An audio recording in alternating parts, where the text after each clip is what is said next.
The shove came out of nowhere. 1 second I was laughing with my friends, leaning forward at the edge of the spectators' pit. The next my feet slipped, and the ground vanished beneath me. Nyra! The world tilted. Air tore from my lungs as I fell. Then I hit the sand hard enough to rattle my bones. Pain flared through my palms and knees.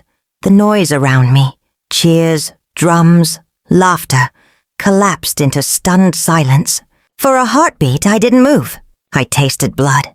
When I pushed myself up, the smell hit me first. Iron, sweat, and something feral. The ring. I was in the ring. My heart slammed against my ribs. I turned.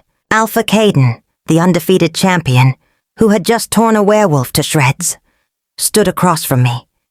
He towered over the blood-soaked sand, fur dark with fresh gore, golden eyes fixed on my face.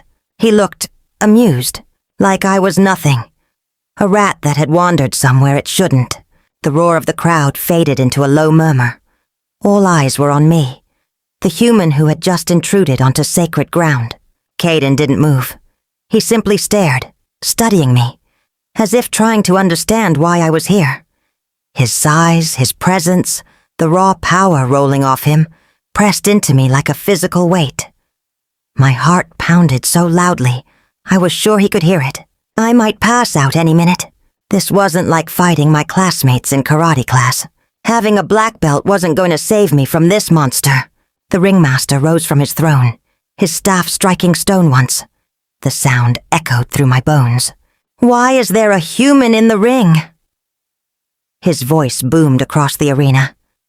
Humans are permitted to watch. They are forbidden to fight. Remove her immediately. Relief flooded me. For half a second. Then I heard laughter. I looked up. My friends. The ones I grew up with. The same girls I trained with, fought beside, trusted. They were laughing. Not nervous laughter. Not shock. This was wicked, satisfied laughter.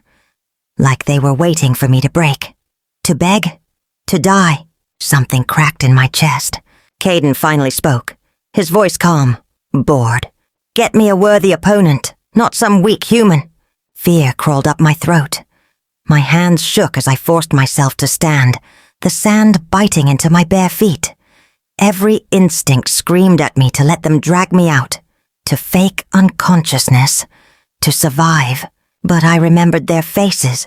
They did this on purpose. They pushed me, hoping I'd die. But why? What was my crime? Everyone knew this fighting ring wasn't a sport.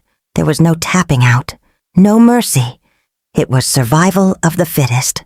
Kill or be killed. I straightened. I didn't know what came over me.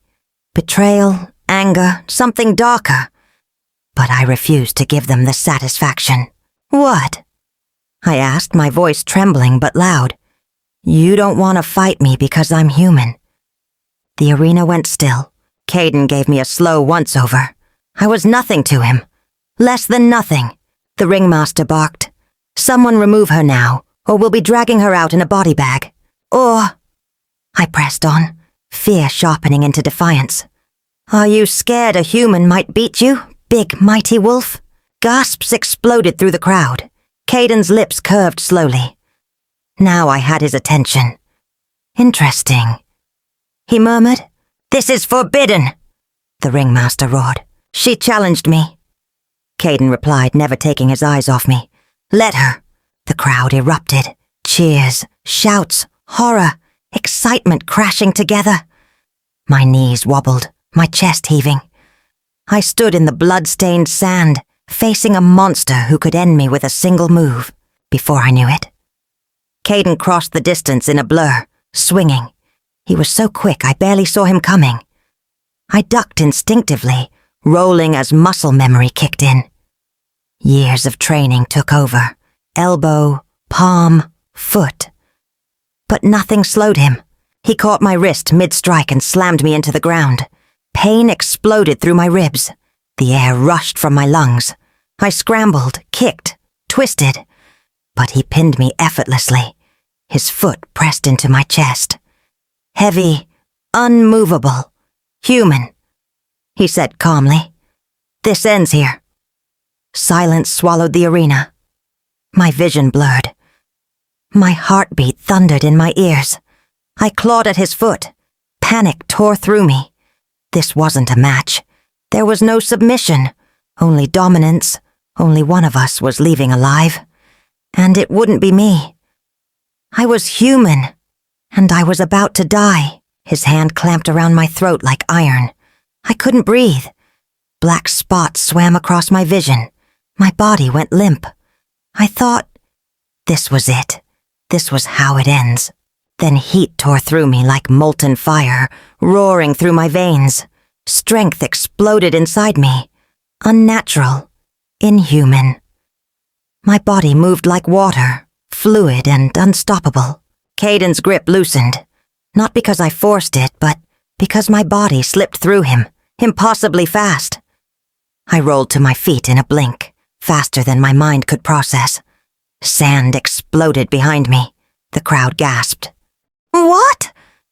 Kayden's voice caught mid-word. He stood frozen, golden eyes locked on me, curiosity searing through them, like a predator studying prey it had just underestimated. I didn't wait. I sprinted around the fence, speed ripping through me like lightning. It felt wrong, too fast. Every sense sharpened until the world screamed at me. The roar of the crowd slammed into my skull like war drums. Too loud, too much. I almost lost focus. If I did, he would kill me. I forced myself to concentrate on one thing only. Alpha Kayden. I could hear his heartbeat. Deep. Controlled. Fast. I saw the exact moment his muscles tensed. The shift of his weight. The flash of his claws. He lunged. I twisted midair, moving before thought, and drove my foot into his head with every ounce of strength I had. He stumbled back. I didn't stop. I struck again. Harder. My kick sent him crashing into the sand. Silence tore through the arena. The ringmaster froze mid-gesture, staff raised, eyes wide. When he finally spoke, his voice shook. "Impossible! That is not human!" The crowd erupted, some screaming, some cheering, others silent in stunned awe. Voices spilled across the arena. "Did you see that? No human moves like that. Is she a witch? That wasn't natural strength, was it magic?" Kayden shook sand from his fur. His eyes met mine. And for the first time, I saw it. Caution and sharp, calculating interest. A predator, recognizing another dangerous creature in his territory. I didn't understand what had happened. Not fully. Fear still lingered, but it no longer ruled me. My body had taken over. And it had survived. Kayden rose to his feet, sand falling from his fur. His golden eyes locked on me, piercing and assessing. He lunged. I sidestepped, spun, and vaulted over the fence with terrifying ease, landing hard and sprinting. My body moved faster, stronger than any human's. I didn't understand what was happening. How my body obeyed laws no human should. There was no time to think, only to survive. One thing was clear. No one humiliated Alpha Kayden. And lived. "Stop her!" the ringmaster roared. "She forfeits the match. Seize her now!" Hands shot toward me. Chaos tore through the arena. Guards lunged. Sand kicked up like a storm around me. I weaved through them, my legs barely touching the ground, moving as if I defied gravity. 10 times faster than any human should. The crowd screamed. Some cheered. Some shouted in fear. Some could only stare, mouths agape. Shouts collided with the ringing of bells and the roar of drums. My senses were blazing. Every movement, every sound was crystal clear. It was insane. Unreal. I felt like I was both everywhere and nowhere at once, slipping through the chaos like water through cracks. I barely registered the guards' frustrated shouts as I cleared the last few feet of the arena and neared the exit. My legs burned, my lungs screamed. But I didn't stop. Couldn't. Behind me, the ringmaster slammed his staff onto the arena floor so hard the stone shivered. His voice boomed. cutting through the chaos. The match is invalid. Null and void. Alpha Kayden retains victory. The human. She is disqualified. A stunned silence rippled through the crowd for a heartbeat, then erupted into a storm of clamor. She's not human. Witch? Witch! Those were the last words I heard before I flung the door open and burst into the open night. Cool air slammed into my lungs. I was breathing hard, fast, but I couldn't stop running.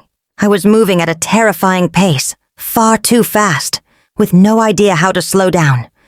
Panic shot through me as lights appeared ahead. The road. Oncoming traffic. This was bad. Very bad. I didn't escape being killed by an alpha just to get flattened by a car. My foot clipped a stone. I stumbled and went down hard, slamming face first into the pavement, scraping my cheek and hands. Pain shot through me like lightning. Blood welled up from the cuts, warm and sticky, running down my face. I froze, chest heaving, heart hammering in my ears. Then, it stopped. The blood stopped. I blinked. My cheek itched, the cut burning, and when I touched it, my fingers came away clean. I stared at my hand. It was fresh, unbroken, as if the fall had never happened. My stomach lurched. "What the?" I whispered, voice trembling. My hands shook as I touched the other cuts. Every scratch, every nick, every tear in my skin vanished before my very eyes. Panic and disbelief collided in my chest. Was this real? Was I imagining it?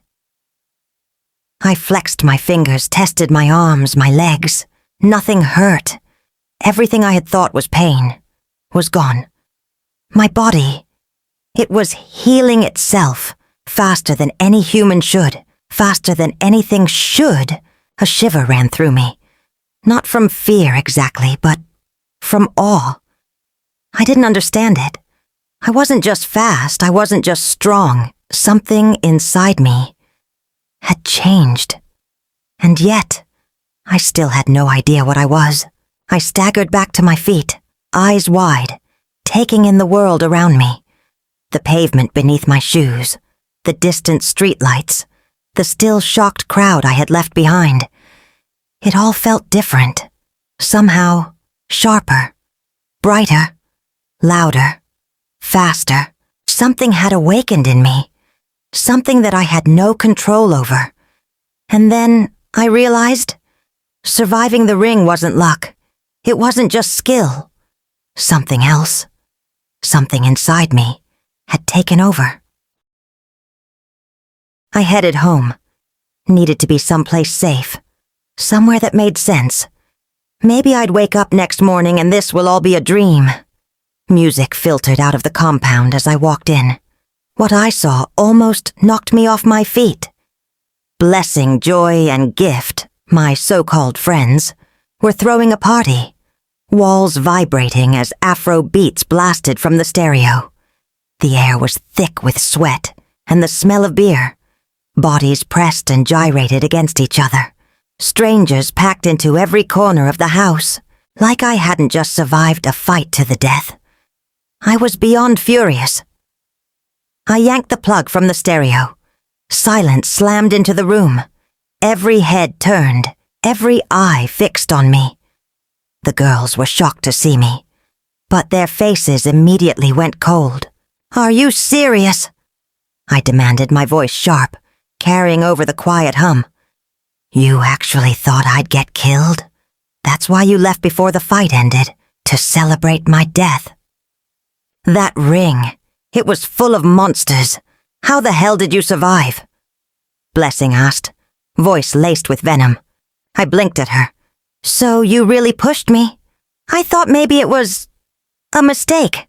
Blessing laughed softly, tilting her head. "No, darling. I don't make mistakes. Why?" My voice tight with anger. "Is my existence such an offense that you wanted me dead?" Blessing laughed, sharp and humorless. "Oh, don't be dramatic. You're the teacher's pet. You beat us at karate every time. And all the boys, they follow you around like bees. So, yes, aren't you selfish? Gift added. Must you have everything? Joy folded her arms. Stay away from our men. I could have died, I said, hands trembling with rage. Blessing shrugged. Why didn't you? I took several steps back. Disbelief washing over me. There was no flicker of guilt or a shred of remorse from any of them. Blessing's boyfriend moved forward, voice sharp. Hey, stop it. That's enough. Stay out of this. Blessing snapped, venom sharp in every word. She deserves everything coming to her. He ignored her and looked at me instead. Are you okay? I nodded. I didn't trust my voice. Before I knew it, other boys were gathering around me, forming a protective barrier between me and the girls I had once called friends.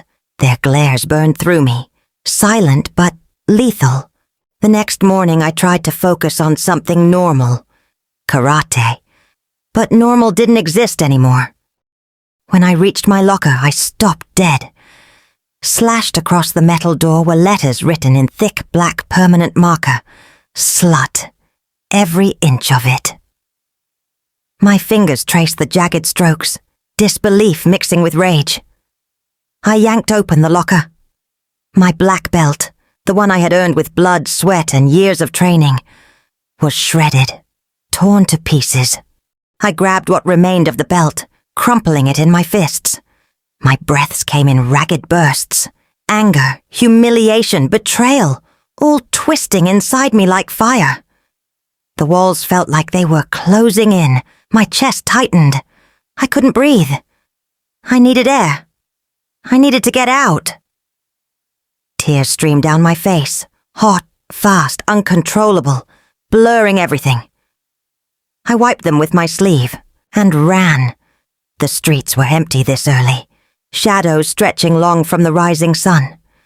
My legs pumped hard, faster than I expected, faster than I had ever moved before. It didn't feel like normal running, more like flying. My feet barely touching the ground, the world around me blurred. Trees, fences, lampposts. Everything streaked past like streaks of paint across a canvas. I felt alive, free, far away from the bullying, the jealousy, and gossip.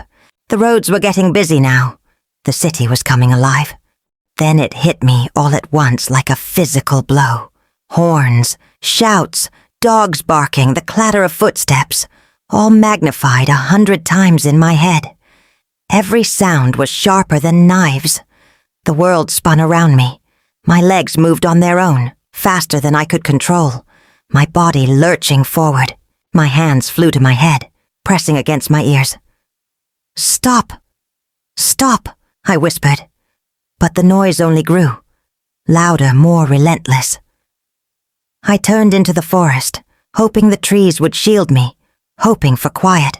But even here the wind through the leaves whispered too loudly. Twigs cracked beneath my feet. Birds squawked in alarm. My senses were on fire. I doubled over, knees hitting the soft earth, one hand over my ear, the other clutching my chest. What's happening to me? I gasped. My vision got hazy, colors sharpening painfully. I don't want this. Stop it. Stop everything. I collapsed to the ground, trembling.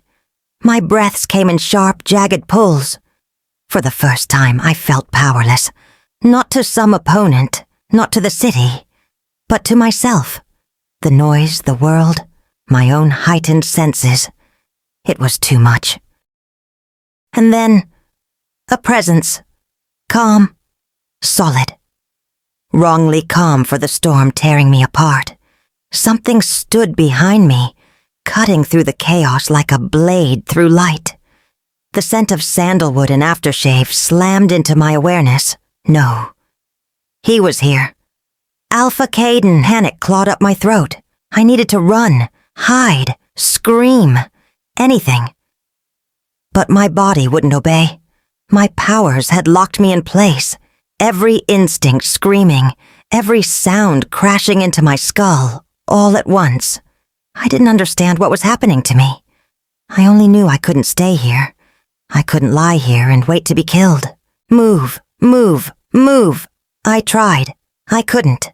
The world was too loud, too sharp, too much. My mind burned. My vision swam. And I was drowning in noise with no idea how to make it stop. My head was pounding like metal on metal, each clash tearing through my skull. Nyra. His voice cut through the noise. Not loud, not sharp, just there. Steady, soothing. It sliced through the chaos in my head like an anchor thrown into deep water. Strong hands caught my shoulders. "Don't fight it," Kayden said calmly. "You're making it worse. I can't." My voice cracked. "Everything is too loud. I can hear everything. It hurts. I know." His grip tightened. Not painful. Just firm enough to keep me present. "You're not dying. You're not losing your mind. You're overwhelmed. Breathe," he ordered, slow and deliberate. "In.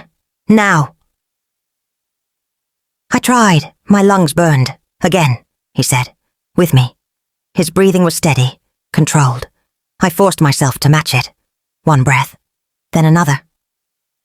The noise didn't disappear, but it dulled, like someone turning down the volume, notch by notch.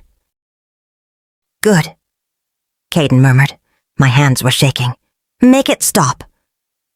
"I can't stop it," he said honestly, "but I can teach you how to control it." His thumb pressed lightly against my wrist. "Focus on one thing," he said. "Just one. Not everything. Choose." "I don't know how." "Yes, you do," he said. "Your heartbeat. Find it." I swallowed, forcing my attention inward. The pounding in my chest was wild, uneven. But it was mine. "There," he said when my breathing finally steadied. "Hold on to that." The forest sharpened, then softened. Sounds pulled back. The pressure in my skull eased enough that I could think again. I sagged forward, forehead brushing his chest. He didn't push me away. "Better," Kayden said quietly. I nodded. "Thanks. Don't thank me yet."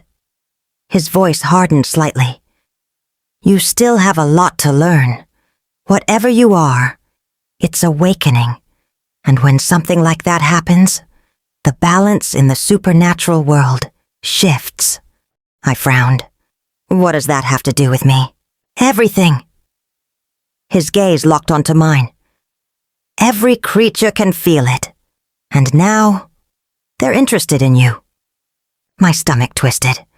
"Why would anyone care about me? I'm nobody." A corner of his mouth curved. Not quite a smile. "That's where you're wrong." He held my hand. His grip was firm, but careful. And the moment skin met skin, the world tilted. Suddenly I was inside his head. Images, emotions, thoughts not meant for me. "You are in far more danger than you realize." I gasped and yanked my hand back. "Oh my God, did I read your mind?" He nodded. "Normally I block my thoughts. An alpha can't afford vulnerability." His eyes never left mine. "I allowed you in so you'd understand the truth." "Good," I snapped, "because I'd really like to know what's happening to me." "You're a vampire." I stared at him. Then I laughed. Hard, sharp, almost hysterical. "You're joking. A vampire. There's no way. I'm not some blood-sucking monster. You'll get used to the idea," he said calmly. "No, never." "In the meantime," he continued unfazed, "you need somewhere safe to stay." "I'm fine," I said quickly. He shook his head. "If I hadn't found you in the woods, you'd already be dead, or locked in a lab being torn apart for answers." "I'd have handled it." "I doubt that." His voice was firm now. "You have no protection, no allies. That makes you extremely vulnerable." My chest tightened. So what? You're offering charity? I'm offering survival. He paused. You'll stay at the pack house. No one will hurt you there. I searched his face.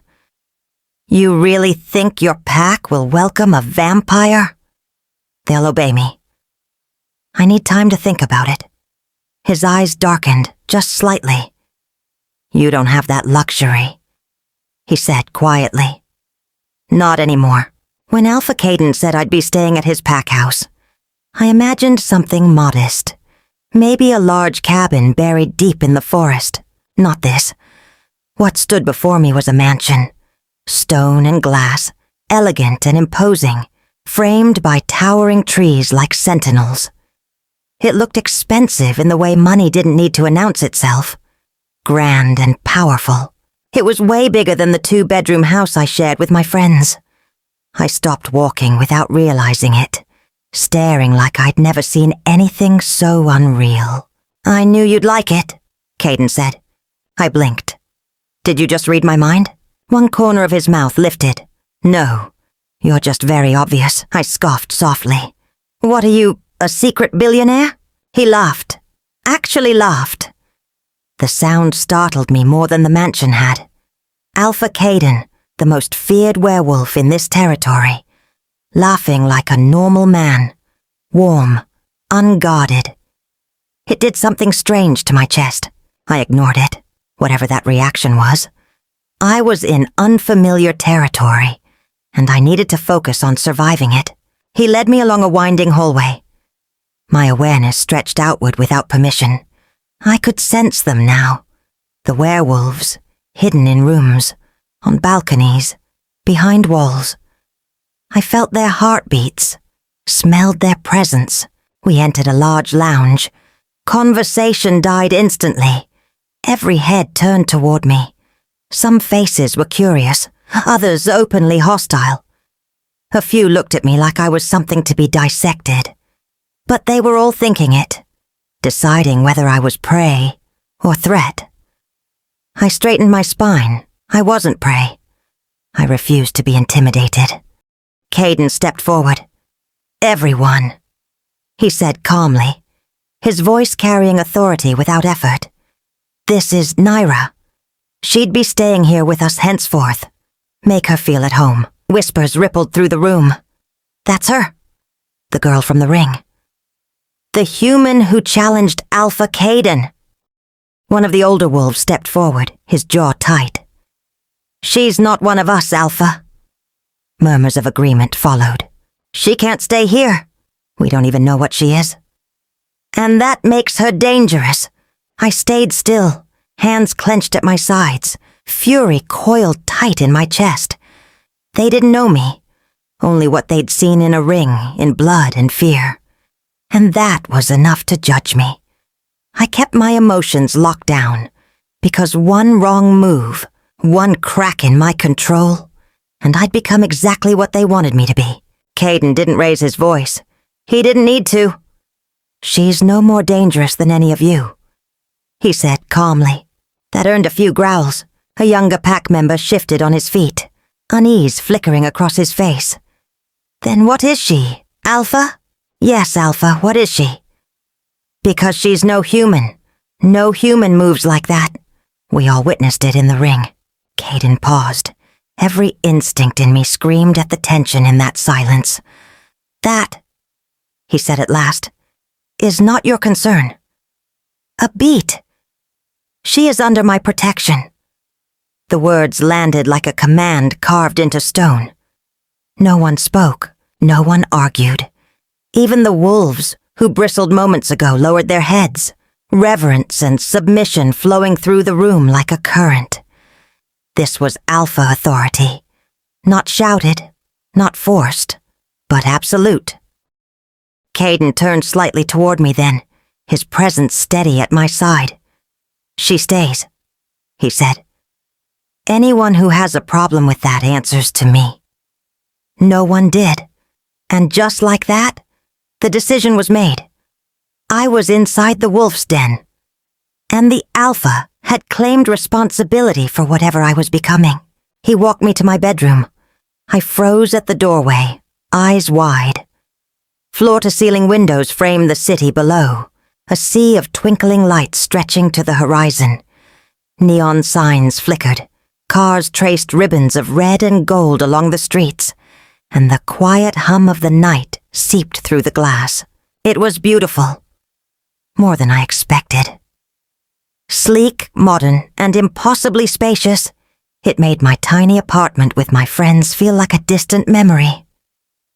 I let out a slow breath, trying to take it all in, my heart still racing from the day's chaos. "Dinner will be served soon," Kayden said, turning toward the hall. "Wait, why are you helping me?" I asked, my voice barely above a whisper. "Because no one helped me when I needed it," he replied, his gaze distant. "And I made plenty of costly mistakes. Thank you." "For what?" "For not killing me." He chuckled, a low, almost rumbling sound that slipped past my defenses. I felt my chest tighten, my pulse spiking in a way that made no logical sense. "Go rest. Dinner soon," he added before leaving, and the door clicked softly behind him. I sank onto the edge of the bed, heart still hammering. Why did my chest flutter when he chuckled? Why did I feel warm? Was this my human side reacting? Or something deeper, something supernatural, acknowledging him as someone I could trust, maybe even depend on? My instinct screamed confusion. I didn't understand myself anymore. The room was quiet, but my senses were alive. I could hear the faint creak of the hallway, the distant rustle of leaves outside, even the subtle hum of energy in the walls. Werewolves, vampires, all these supernatural threads that had suddenly become part of my life. Every sound, every shift of air made me tense, reminded me how exposed I was. I leaned back against the headboard, closing my eyes for a moment. I should be thinking about survival, about learning to control this new power. But all I could do was replay that beautiful, short laugh. The sound had somehow settled into me, tugging at something I didn't even understand. Dinner was announced shortly after. I found my way to the dining hall. The moment I was close, I felt it. Eyes. Everywhere. The room was massive, long tables filled with werewolves, mid-conversation. Until I entered. Forks paused. Voices dipped. Some didn't even bother pretending not to stare. I kept my head up, shoulders back, even as my skin prickled under their scrutiny. My heightened awareness didn't help. I could hear heartbeats, steady, suspicious, smelt irritation, curiosity, barely restrained hostility. I took a seat where Kayden indicated, but the food in front of me might as well have been stone. I wasn't hungry. No, that wasn't true. Something inside me wanted to eat, needed it. But the weight of their attention made my stomach twist. Every movement felt watched, measured. I lifted my fork once, set it back down. Across the table, someone leaned close to another, whispering too quietly for human ears. But not mine. She doesn't belong here. She smells wrong. She's dangerous. I swallowed and folded my hands in my lap. Minutes dragged by. I counted breaths, focused on not reacting, on not proving them right. Eventually, I pushed my chair back softly. "I need some air," I murmured, not sure who I was even speaking to. Night wrapped the compound in silver and shadow. The air was cooler outside, sharp enough to clear my head, but not the tension coiled in my chest. I hadn't made it far when a low voice stopped me. "You're leaving already." I turned. He stood near the edge of the training grounds, broad shoulders, arms crossed, eyes glowing faintly amber under the lights. I'd seen him in the dining hall, watching me too closely. "I needed air," I said evenly. "Funny," he said. "That's what prey says when it feels cornered." My spine stiffened. "I'm not prey." A few shadows shifted behind him. Wolves. Watching. Waiting. That's what I'm here to find out. He took a step closer. Alpha Kayden won't tell us what you are. That makes you a risk. I didn't ask to be here. No, he agreed. But here you are. His gaze raked over me, not curious now, but assessing, measuring. Let's see what you can do, he said quietly. I don't want to fight. That earned a laugh from somewhere behind him. The air changed. I felt it before I saw it. His power surging, dominance rolling off him in heavy waves. Bones cracked, muscles shifted, skin rippled as he dropped to all fours, fur bursting through flesh in a violent blur.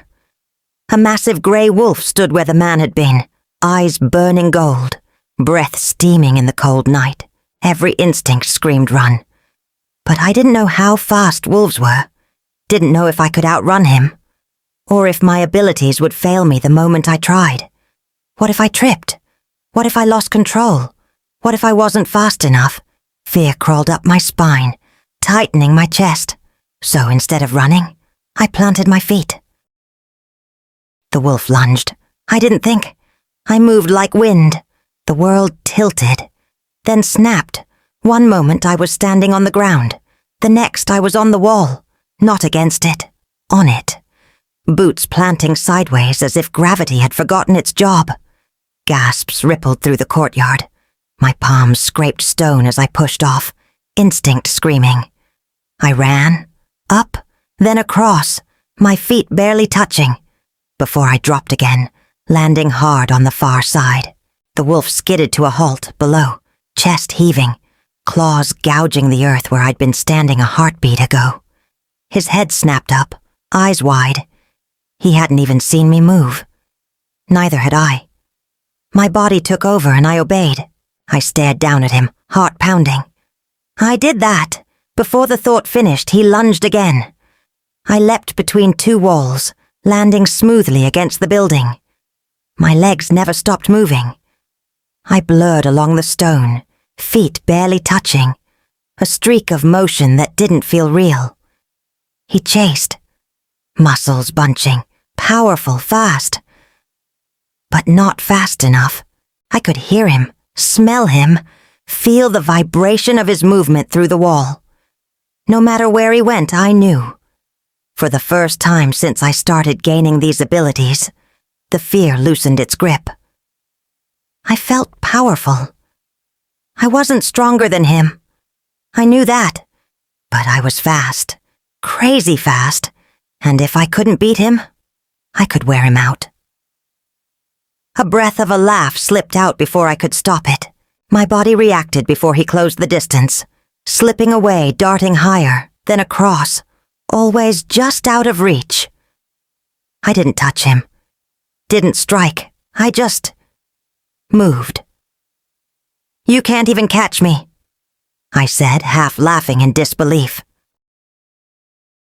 I felt it then, the pack's unease bleeding into the air as they watched, unsure what I was, and unsure if they should be afraid.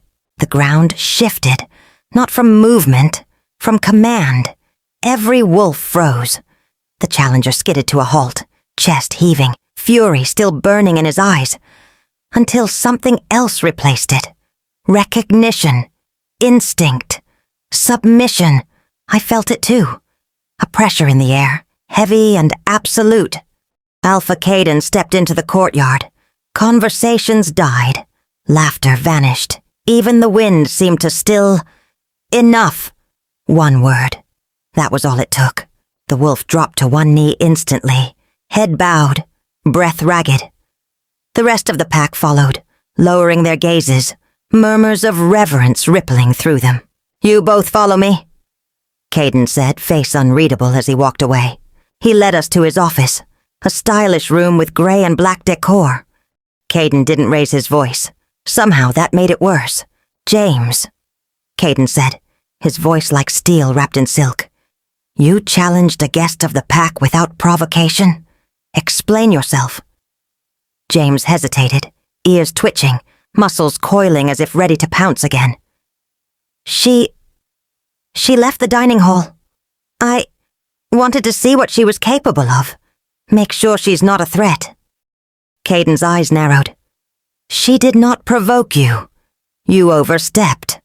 James growled low in his throat, but the tension in his posture softened. I'm sorry, Alpha. Kayden turned to me, his voice low and steady. You had every right to defend yourself, but what you did, it was dangerous. You're still learning to control your abilities. You could have been seriously hurt. I let out a shaky breath, frustration finally snapping. Then tell your pack members to leave me alone, I said, my voice tight. I never asked to be here, and I refused to be intimidated in a place I didn't choose. Silence followed. I didn't wait for a response. Turning on my heel, I stalked away before my emotions, or my powers, could betray me later that night. A soft knock sounded at my door. I froze, then straightened. It's open. Alpha Kayden stepped inside. He didn't fill the room with dominance the way he had in the compound. No alpha presence pressing down. Just Kayden. Are you okay? I nodded even though I was still angry. But he didn't have to know that. My lips pressed tighter together, arms folded. He observed me for a second and said, Then, why do you look like you want to murder someone? I let out a small wry smile. Am I that obvious? He smiled back, and for a moment, my chest fluttered in a way I didn't understand. Listen, he said, his voice low, steady. The pack will try to test you, but don't let them push you into losing control of who you are. Don't worry, he said quietly. They'll come around. They just don't understand what you are yet. Give them time. After he left, I stayed by the window for a long moment, watching the city lights flicker far below. My heart was still thumping, unsettled by how little it took for him to throw me off balance. Why does his smile do that to me? I'd never seen him smile like that around anyone else. Not his pack, not anyone. Was it just kindness or something more? The thought made my chest tighten. Why am I feeling this way? Does he even like me? I let out a slow breath and shook my head. Get a grip, Nyra. There's no way a man like Alpha Kayden would ever be interested in someone like me. I was reading too much into it, projecting feelings where there were none. He was just trying to make me feel welcome. That had to be it, even if my heart refused to believe it just yet. The following day, I counted down the minutes until English class finally ended. I barely paid attention anyway. My thoughts kept drifting back to Alpha Kayden, and that only annoyed me more. Why was I suddenly thinking about him so much? Was it my supernatural side interfering with my human emotions, or was I just losing my mind? I didn't understand it, and right now, I didn't want to. At least blessing, joy, and gift left me alone today. The teacher kept a hawk's eye on everyone and tolerated zero nonsense, so the room stayed quiet. I was grateful for that. I didn't have the strength for their drama. I was tired of the world. Humans were cruel. Supernaturals weren't any better. I didn't want to talk to anyone or see my friends' faces. Their betrayal still burned too deeply. So the moment the bell rang, I slipped out of the classroom and took the path behind the school, avoiding the crowds and familiar faces. I just wanted to be alone. I'd barely made it past the back gates when my awareness shifted. At first, I thought it was my imagination. Then I slowed. Someone was behind me. Not close enough to touch, but close enough that my body noticed before my mind did. A faint scent drifted through the air, familiar in a way that made my stomach tighten. Clean, sharp, cologne. The kind half the boys at school wore. I frowned. Walking faster, I listened. Footsteps, one set, matching my pace. My shoulders tensed, instincts prickling. I didn't turn. I didn't need to. My hearing stretched, pulling the sound closer, clearer. until I could tell his breathing wasn't rushed. He wasn't stalking me. Just walking. Then a voice broke the silence. "Nyra, wait." I stopped. I knew that voice. I turned slowly, my senses still humming. And there he was. Gabe. Blessing's boyfriend. "You heading home?" he asked, shoving his hands into his pockets. I nodded, not trusting myself to say much. He hesitated, then gestured toward the path. "Can I walk with you?" Suspicion flickered through me. "Are you sure that's a good idea?" I asked. "I don't need your girlfriend's trouble." A muscle in his jaw tightened. "She's not my girlfriend anymore." I blinked. "Oh, I'm sorry." He shook his head. "Don't be." We walked in silence for a few steps. I was painfully aware of how loud his heartbeat sounded to me now, steady and human. It made my skin itch, made something unfamiliar stir in my chest. I hated that my body noticed things my mind wasn't ready for. "I know this is weird," he said suddenly, "but I've always liked you, Nyra." I stopped again. "When I first saw you at the dojo, I wanted to talk to you," he went on quickly. "But Blessing told me things, said you slept with every guy you trained with, that you were trouble." My stomach twisted. I shook my head. "You believed her?" "At first," he admitted, "but later, it didn't add up. I should have asked you. I know that now." I studied his face, searching for something. Guilt, honesty, motive. All my senses leaned in, listening for lies. "I didn't hear any, so what do you want me to do with that information?" I asked quietly. He swallowed. "Maybe we could go out sometime." I exhaled slowly. "I can't." His shoulders fell. "Because of them?" "They're still my friends," I said, even though the words tasted bitter. "And I don't want more trouble." He gave a small, sad smile. "You're stronger than you think, Nyra. Stronger than all of them." I didn't answer. "Just think about it," he said. I nodded once, then turned and kept walking, my senses buzzing long after he disappeared behind me. I had a feeling that conversation wasn't over. Not even close. As I stepped into the alleyway, I knew I wasn't alone. I could smell them. Blessing, gift, and joy. They were close, hiding in the shadows. I could taste their emotions in the air. Anger, jealousy, and fear. For a moment, I considered turning back and taking the busy street instead. Play it safe. But then I remembered everything they'd done to hurt me. They wouldn't stop. If they wanted trouble, I'd give it to them, in full measure. And then some. They were waiting, thinking they had the upper hand. I let them think that. I smiled, calm, collected, letting the tension build as I kept walking. Then they leapt out of a corner, sneering, blocking my path. I tried to step aside, but they closed in. Blessing shoved me. "Boyfriend snatcher, like having all the boys' attention at the dojo wasn't enough. You still want my Gabe?" "Such a slut," Joy added. "Just because the boys let her train with them, she thinks she can have them all," Gift said. I shook my head, a small smile tugging at my lips. "What's so funny?" Blessing yelled. "Oh, nothing," I said, eyes flicking to Joy and Gift. "It's just that you couldn't face me yourself, Blessing. You had to bring your little minions. You are such a coward."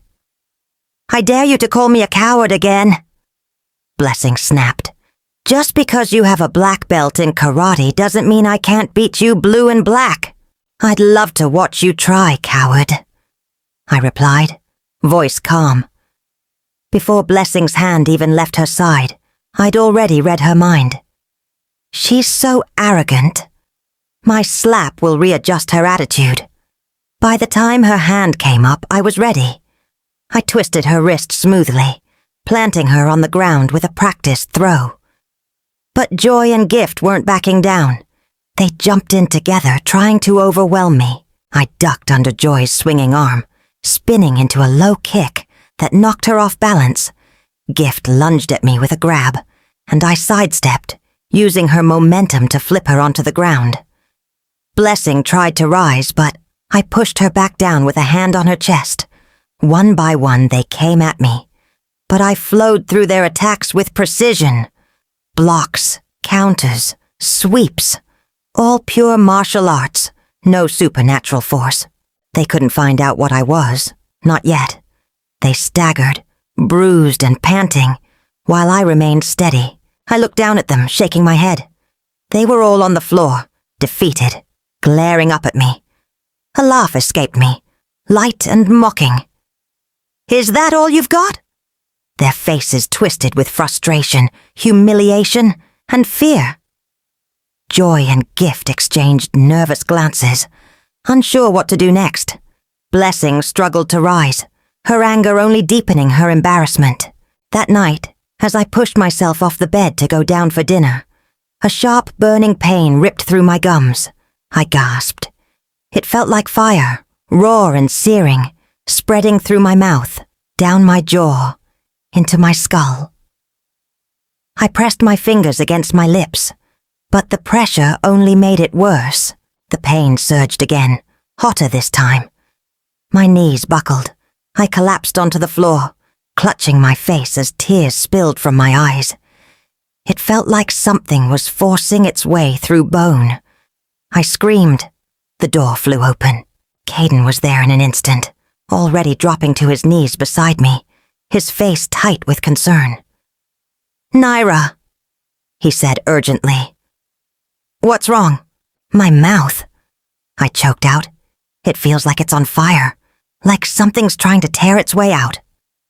He caught my face, forcing me to look at him. His touch was firm, grounding. "Open your mouth for me." I hesitated, then did as he asked. His gaze sharpened instantly.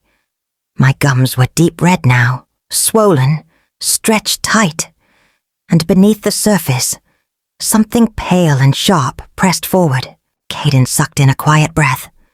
"Your fangs," he said softly. "They're coming in." I shook my head in horror.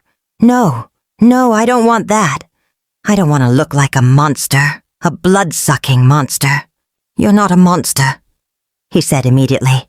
"And this pain, it won't last long. I don't want to feel this pain at all," I whispered, voice breaking. Another wave hit me and I cried out, tears streaking down my cheeks. Why is this happening to me? I never asked for this. Why would God punish me like this? Before I realized what was happening, Kayden lifted me into his arms, holding me upright against his chest. He wrapped his powerful arms around me. I froze for half a second, startled by the closeness. His scent, sandalwood and aftershave, filled my senses, grounding me. I sagged into him, my forehead pressing against his collarbone. "I don't want to hurt you," I said weakly. "What if I bite you when they come through?" His arms tightened slightly. "You won't," he said calmly. "And even if you tried, I'm stronger than you." I let out a breathless, pained chuckle. "Well, I'm faster." That earned a faint smile from him. The pain dulled at last, receding into a heavy ache. I swallowed, then opened my mouth. "How do I look?" "You look like a beautiful monster," he said quietly. I huffed a shaky laugh. "Beautiful enough for you?" The words slipped out before I could stop them. His jaw tightened. He didn't answer right away. For a moment, he just looked at me, like the question unsettled him more than the fangs ever could. Then he looked away. "Get some rest," he said, voice rougher than before. "The pain will fade.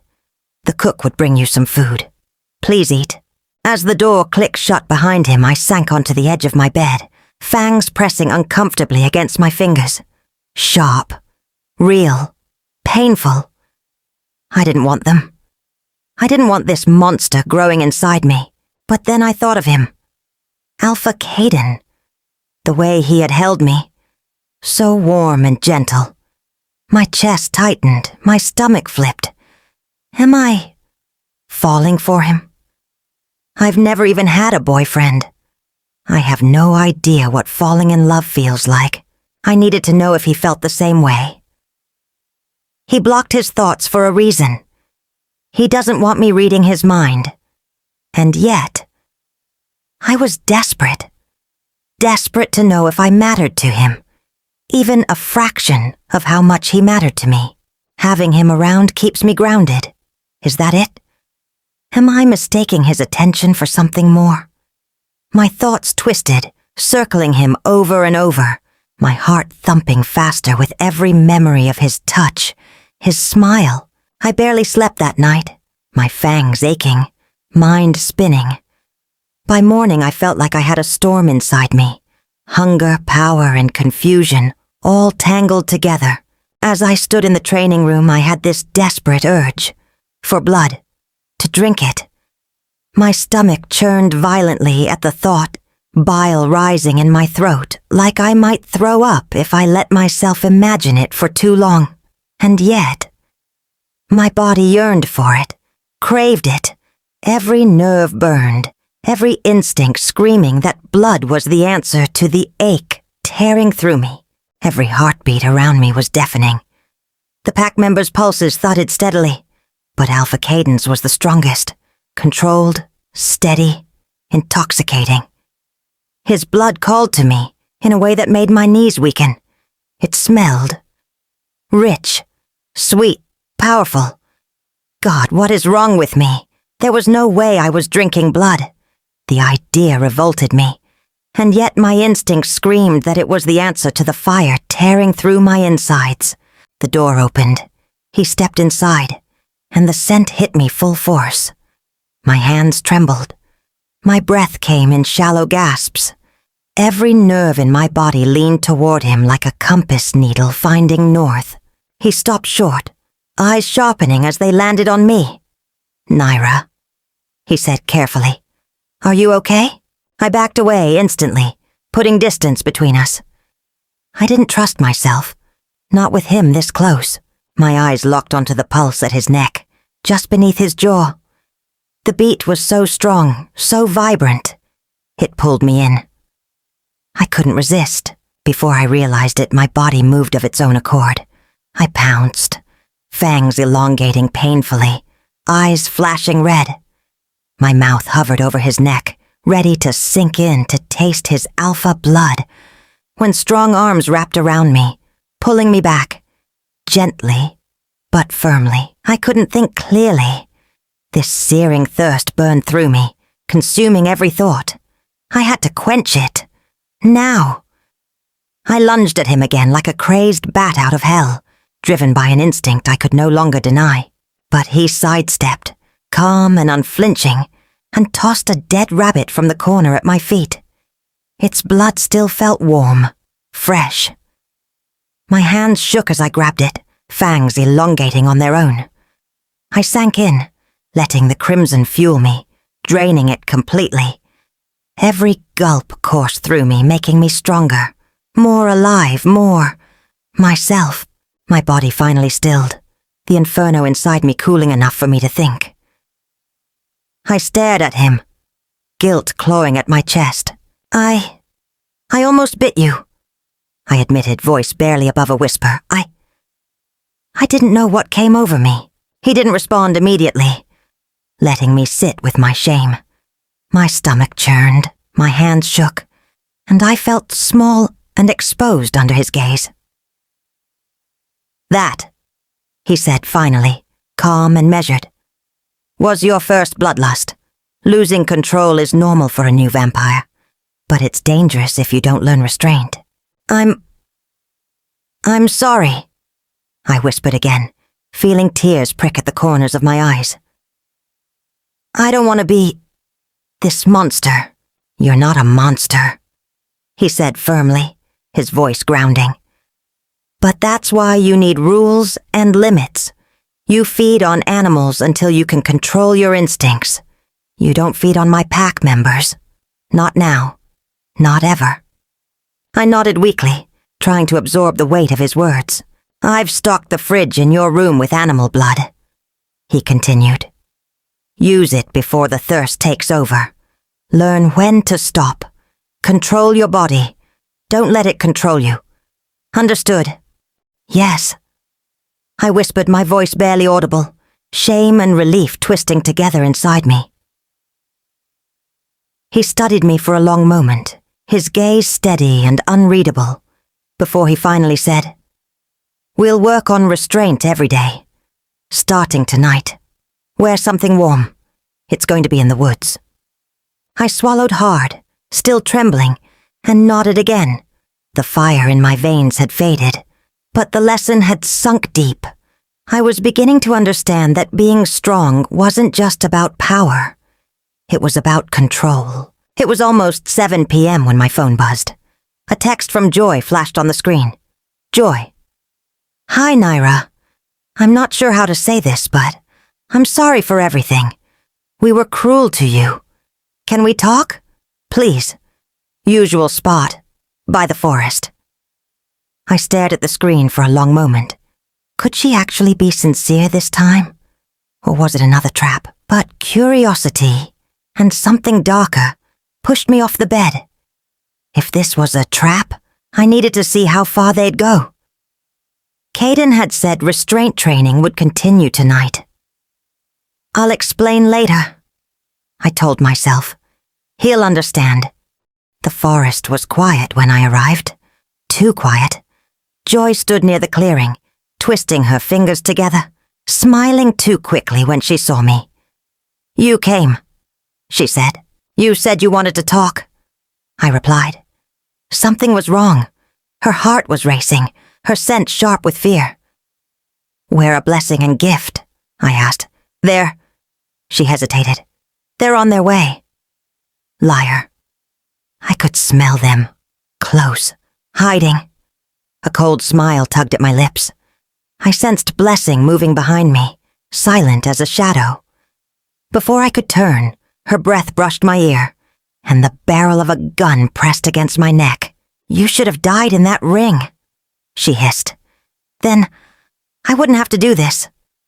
I sighed softly. You don't have to do anything, Blessing. Drop the gun. Let's talk. She laughed, sharp and unhinged. Talk? Gabe broke up with me because of you. And now you want to talk? I'm sorry about that. You're not, she snapped. He said he loves you. Can you imagine? Blessing, I said calmly. It doesn't have to end like this. She jabbed the gun harder into my skin. Shut up! You ruined everything. I used to be popular. Then you showed up and I became a nobody. That was never my intention, I said quietly. They asked me to help them train, that's all. Lies! She screamed. It's true, Joy whispered. Blessing spun on her. Whose side are you on? Enough, Gift said coldly. She needs to pay. For what exactly? I asked. For taking our men, Gift snapped. All we hear is why can't you be like Nyra? Maybe they're just telling you the truth, Joy said. Blessing turned the gun on her. Say another word and I swear. Joy fell silent. Blessing faced me again, eyes wild. I can't stand looking at your face anymore. Say hi to the devil for me. I closed my eyes and went perfectly still. The gunshot shattered the night. White-hot pain exploded through my head as the bullet tore through my skull, and the world dropped out from under me. I hit the ground hard. Everything went dark. Panic erupted instantly. Oh my God, Joy cried. What have you done? What do we do with her body? Blessing asked, sliding the gun in her back pocket. You didn't think about that before shooting her? Joy snapped. We can dump her in the pond, Gift said quickly. Not far from here, Joy whispered, shaking. May God forgive you. Shut up and help, Blessing snapped. No, Joy said, her voice shaking.